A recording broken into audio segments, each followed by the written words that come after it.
les cumuls de température. Voilà, c'est des stations qui sont plus abordables hein, parce qu'il n'y a pas ce capteur d'hygrométrie qui a un coût quand même.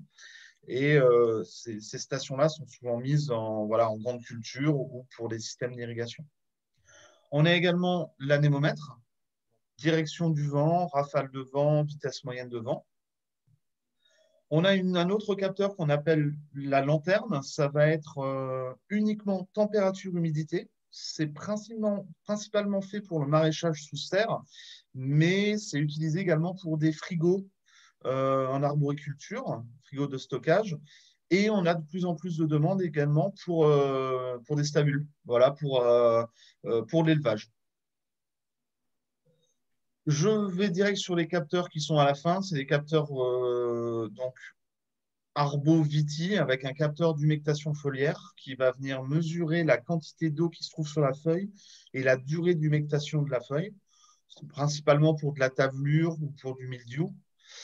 Des capteurs gel, donc qui vont mesurer la température sèche et la température humide ressentie par le bourgeon, donc principalement Viti, Arbo également. Des thermomètres de sol pour les semis, pour le maïs. Et ensuite, une gamme de sondes, donc c'est là où il y a l'intérêt pour vous, des sondes pour l'irrigation. Donc on a des tensiomètres de 30, 60 et même de 90 sur commande. Donc les tensiomètres, si, je pense que vous connaissez peut-être, hein, c'est une sonde Watermark qui est au bout d'une tige en inox, hein, qui va mesurer la force que doit exercer la racine pour aller puiser l'eau dans le sol. Donc c'est une force ou une pression qui est mesurée et bien sûr après qui est retranscrit en potentiel hydrique. Donc sur ces sondes, chaque tige est autonome. Donc il y a la sonde Watermark au bout qui mesure et un thermomètre qui est intégré dans la tige, qui a deux fonctions. La première principale, c'est pour fiabiliser cette donnée tensiométrique. La seconde, qui est plus optionnelle, on va dire, c'est autant utiliser ce capteur également pour le pilotage des semis.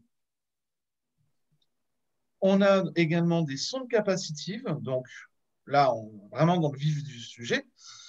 La sonde capacitive, c'est une autre technologie. Donc, c'est un tube qui fait à peu près 40, qui fait 38 mm exactement, on va dire 40 mm de diamètre.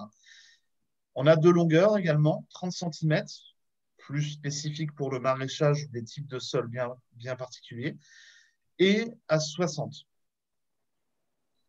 Sur ces sondes, il y a plusieurs mesures. On a une mesure tous les 10 cm. Cette sonde, elle va mesurer l'humidité et la température à chaque horizon. En fait, il y a un champ électromagnétique tout le long de, donc à chaque, donc là sur une 60, le champ électromagnétique à 10, 20, 30, 40, 50, 60. Ce champ électromagnétique, il va être perturbé par la présence d'eau dans le sol. Voilà, la conductivité, plus il y a d'eau, plus il y a de conductivité dans le sol. Donc le champ électromagnétique va être plus ou moins fort, plus ou moins perturbé par cette conductivité, par cette eau. Et du coup, c'est un pourcentage d'humidité qui va être mesuré et qui, dans un second temps, va être retranscrit en potentiel hydrique. Et on peut même arriver, donc ça ce sera pour l'année prochaine, si on a la réserve utile, la RU et la RFU, on va même pouvoir retranscrire ce pourcentage d'humidité en millimètres.